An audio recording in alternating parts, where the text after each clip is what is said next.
Bueno, por acá seguimos con más de este mangú de la mañana, delicioso como siempre, y ya Diana lo anunciaba antes de irnos a la pausa. Estamos en compañía de alguien muy querido que siempre está acá con nosotros en casa para discutir una carta muy especial de los martes. Así es, Martis. Hablando de martes, el licenciado Roberto Díaz. Licenciado, bienvenido. Muchísimas gracias. Con aplausos que hay que recibirlo. Con vítores. Me siento halagado, ¿no? Pero Seguro. siempre para mí es un grato placer poder estar aquí y poder contribuir, ¿verdad?, en lo que tiene que ver con los temas de conducta y un poco de lo que tiene que ver con la salud mental. Hoy un tema sumamente interesante, bien amplio, y yo pensaba mientras venía para acá, un psicólogo hablar de una enfermedad mental. Mira, Tenemos la carta, producción. quiero Tenemos la cartita. Vamos. Quiero aprovechar de manera Antes de, breve, sí, pues vamos, ok. de que los psicólogos para mí deberían ser las personas más leídas, porque más leídas. Deben leer de todo, porque van a tener diferentes tipos de personas y diferentes tipos de personalidades en sus consultas y van a tener que hacer diversos tipos de abordaje. En el caso de los clínicos, es sumamente importante conocer acerca de las diferentes patologías, porque a veces el paciente precisamente tiene el primer contacto con nosotros. Bueno, pues vamos a escuchar Totalmente la carta de de los acuerdo. martes y a partir de ahí retomamos la conversación con el licenciado Díaz. ¿Cómo no? Estimado licenciado, le escribo para pedirle consejo urgente. Se trata de mi pareja. Él es un hombre muy bueno y trabajador y se porta muy bien conmigo. El tema es que algunas veces está contento, simpático, pareciera que la vida le sonríe, habla rápido y tiene ideas raras. Aunque sin embargo otras veces se pone triste y deprimido, no quiere comer, se pone a llorar como un niño pequeño, no quiere hablar con nadie ni quiere salir de su habitación. Temo que comete una tontería cuando se encuentra así. Creo que él debe tener una especie de enfermedad mental. No está loco, pero a veces se pone como loco. ¿Qué hago, licenciado? Ayúdeme, por favor. Bueno, no está loco, pero a veces se pone como loco. ¿Cómo traducimos eso, licenciado? Bueno, mira, ella ha hablado acerca de las diferentes sintomatologías de una persona que puede sufrir del trastorno afectivo bipolar. Pero precisamente le decía a ustedes antes de esta parte introductoria de la importancia que es identificar las patologías. Es una enfermedad mental que lo manejan precisamente los psiquiatras, pero en muchas ocasiones los pacientes tienen el primer contacto con los psicólogos. Los psicólogos lo que tienen que hacer básicamente es referir. Hoy más que nunca lo que tiene que ver con la salud se maneja de manera colegiada por esa razón. Y el trastorno afectivo bipolar es un trastorno mental, es una enfermedad crónica que tiene dos picos, por eso es bipolar, ya lo habíamos hablado antes. Puedes tener una etapa de manía o hipomanía. Y ella precisamente definía los diferentes síntomas que se pueden presentar en cada episodio. Cuando está alegre es una energía desbordante.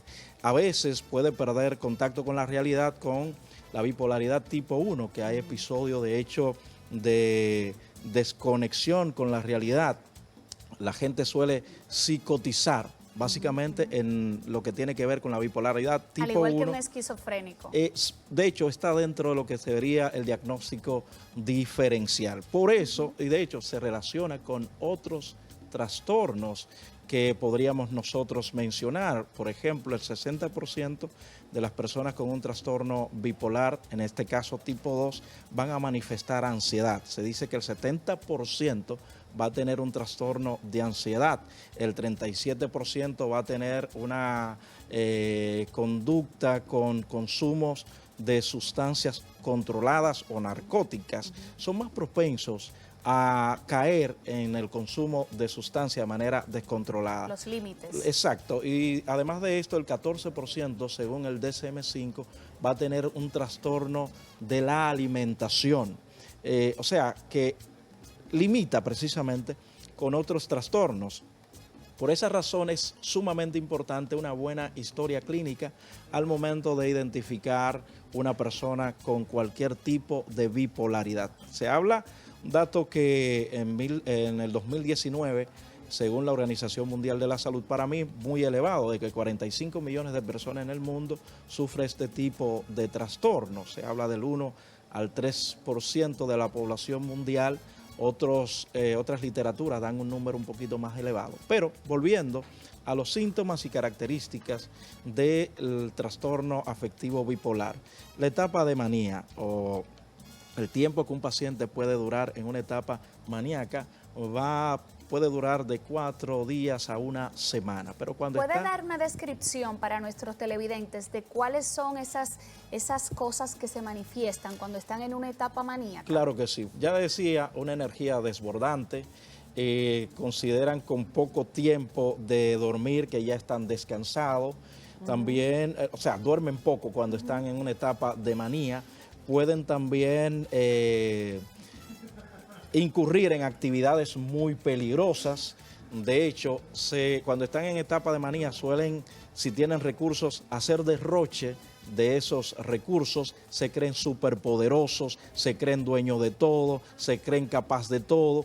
De hecho, podríamos nosotros hasta hacer una comparación con una persona en ese estado de manía, con una persona que tenga el trastorno de la personalidad.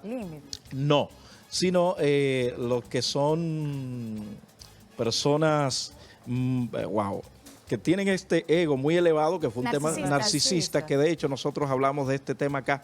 Podría ser una comparación con este tipo de personalidad narcisista en la etapa de manía. ¿Y entonces en la etapa depresiva? En la etapa depresiva, como bien usted ha mencionado, Diana, vamos a ver una persona, como describía también nuestra televidente, con tristeza, llanto fácil, desvalía. De hecho, a propósito de esto, se habla de que el trastorno bipolar pues es una de las principales causas de discapacidad. Se considera la 6ª causa de discapacidad a nivel mundial en el término laboral. Wow. Licenciado, una persona con un diagnóstico de trastorno bipolar puede tener paralelamente un diagnóstico de esquizofrenia. Estos casos son posibles, aunque en un porcentaje mínimo. Primero hay que ver y analizar cada síntoma y también algunos signos para poderlo describir, precisamente porque pueden confundirse la sintomatología y estas etapas de mucha euforia. Entonces, no he escuchado de estos casos mixtos, pero sí hay episodios mixtos en lo que tiene que ver con el trastorno de la bipolaridad, que es una de las etapas de hecho más peligrosas para una persona con el trastorno afectivo bipolar, porque es cuando más suicidios, o mejor dicho, suicidios cometen ellos, porque tienen esa energía y cambian rápidamente de un estado a otro.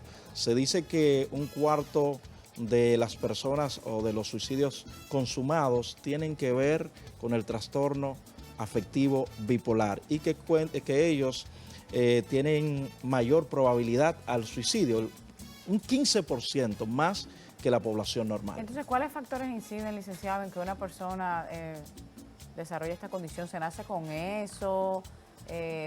¿Sucede en el transcurso de cierta edad? Los factores genéticos son fundamentales, tanto para el tipo 1 como el tipo 2. Si tiene antecesores con este tipo de trastorno, es muy propenso a que la descendencia también desarrolle este tipo de trastorno. Pero lo importante de esto no solo es el trastorno. Hay un aforismo que se le indica a Sócrates y es de conocerse a sí mismo. Cuando una persona conoce sus debilidades, conoce sus afecciones, puede convivir de manera normal. De hecho, hace conciencia de enfermedad, que es como le llaman ustedes en psicología y psiquiatría. Claro que sí, y además de esto son personas muy creativas cuando están en etapa maníaca, que sí, ahí es donde entramos nosotros, los psicólogos, en la fase de la psicoeducación, no solo al paciente, sino también a sus familiares, porque cuando un paciente cae en una etapa de manía, es necesario que los que están en el entorno entiendan, comprendan y puedan manejar a esa persona. Y además de esto, cuando tú estás concienciado de tu condición. Cuando hay alguna señal, tú lo que vas a hacer precisamente es medicarte, pero hay muchos de ellos que desarrollan lo que tiene que ver con el delirio de persecución, que todo lo que se le acercan es con el objetivo de hacerle daño y hasta se resisten a tomarse los medicamentos. Y ahí entonces los psiquiatras suelen enviarlo a psicología y, como dije, en sociedad como la nuestra, que a veces la estigmatización con las enfermedades de salud mental limita que las personas vayan a un psiquiatra y prefieren tocar primero la puerta del psicólogo. Ahora, nosotros los clínicos debemos ser conscientes hasta dónde debemos llegar nosotros y referir a ciertos tipos de pacientes. Uno de los puntos, antes de pasar con lo que vas a decir, de cualquier individuo cuando se le diagnostica alguna enfermedad, algún trastorno mental, lo primero que hace es negarlo, la etapa de negación. Entonces ahí los psicólogos juegan o jugamos un rol fundamental de orientar de manera clara al paciente con diagnósticos precisos, sabiendo que siempre hay tres tipos de diagnósticos: el diagnóstico presuntivo o diferencial, el diagnóstico provisional, aunque en este caso casi siempre el diagnóstico definitivo lo va a dar un psiquiatra. Dos preguntas en ese sentido, licenciado. La primera, con relación al diagnóstico, ¿se hace de forma clínica solamente o ya existen estudios más profundos, como por ejemplo la resonancia magnética cerebral con espectroscopía, que pueda dar un diagnóstico más específico sobre la condición? Y dos, con relación a la medicación, para aquellos pacientes que quizás pueden ser un poco volátiles con el hecho de bebérsela o no, ¿hay medicamentos que sean de depósito, que se puedan colocar, por ejemplo, una vez al mes para los pacientes con trastorno bipolar? Mira, esa parte farmacológica, como bien he dicho, es lo que corresponde más a la psiquiatría. Pero lo que tú preguntabas acerca del diagnóstico, mira, los psicólogos y los psiquiatras casi siempre trabajamos de la mano con los neurólogos. Sí. Ahora bien, si una situación tiene que ver más, nosotros estamos prácticamente en todos los terrenos, por lo que le terminé de decir, la parte importantísima de la psicoeducación del paciente y su entorno. Ahora bien, nosotros hacemos, en caso de que sea la primera puerta que llegue el paciente, la evaluación. Si tenemos alguna duda, lo referimos al psiquiatra. Y si el psiquiatra decide hacerle, que casi siempre lo hace, también el psicólogo puede hacerlo, referirlo a neurología, dependiendo lo que refiera el paciente. Va a ser el referimiento ya sea a psiquiatría o a neurología, porque sí, hay patologías que, de hecho, las personas que a veces debutan con síntomas de bipolaridad, vamos a decir, a la edad de 60, 70 años, casi siempre son efectos orgánicos, no necesariamente psiquiátricos. Comprendo. ¿Entiendes? Entonces, en los adolescentes, a propósito de lo que tú preguntabas, porque hay una gran prevalencia en este tipo de enfermedad, pero en los adolescentes hay un elemento fundamental. A los psicólogos, hoy más que nunca, le están llevando adolescentes con supuestamente TDAH. Y la bipolaridad tipo 1 casi siempre se detecta en etapa temprana. De hecho, es una enfermedad de personas jóvenes. Wow. La bipolaridad tipo 2 casi siempre se detecta en la veintena, en la adolescencia tardía, pero la tipo 1 casi siempre de 15, 19 años se puede detectar. Y hoy en día muchos padres están llevando a sus hijos a psicólogos por supuestamente TDAH, trastorno de déficit de atención. Pero una de las cosas, uno de los síntomas de estos pacientes con bipolaridad precisamente es la fuga de ideas.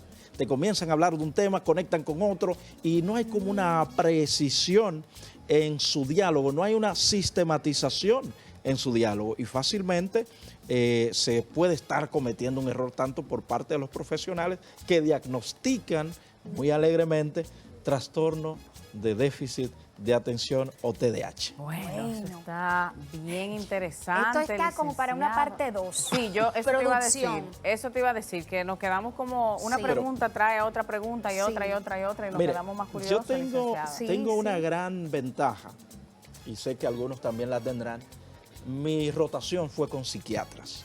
Yo duré 2 años con el doctor Secundino Palacios, uno de los psiquiatras más conocidos de aquí del país, y luego de eso entonces paso a moderar el programa de la receta médica de la Z.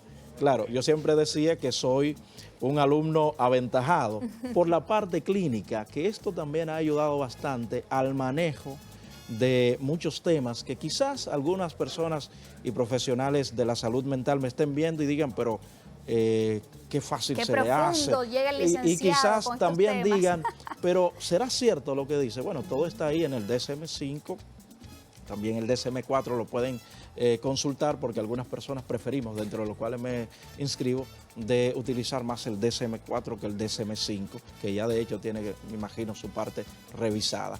Pero es lo que decía, los psicólogos para mí deben ser de las personas más leídas y estudiar bastante acerca de las enfermedades mentales para cuando un psiquiatra necesite su apoyo, le envíe el paciente, usted tenga un dominio y pueda tener un correcto abordaje sobre el tema. Importantísima esa recomendación, y ahí las especializaciones también son importantes para los profesionales del área de la psicología, para que puedan profundizar entonces un poco más en los diferentes temas, condiciones y enfermedades que podemos tener las personas. Muchísimas gracias, licenciado Roberto Díaz. Siempre es un que honor. siempre nos edifica con estos temas tan interesantes. Vamos a hacer una parte 2, lo prometemos, ¿verdad que sí?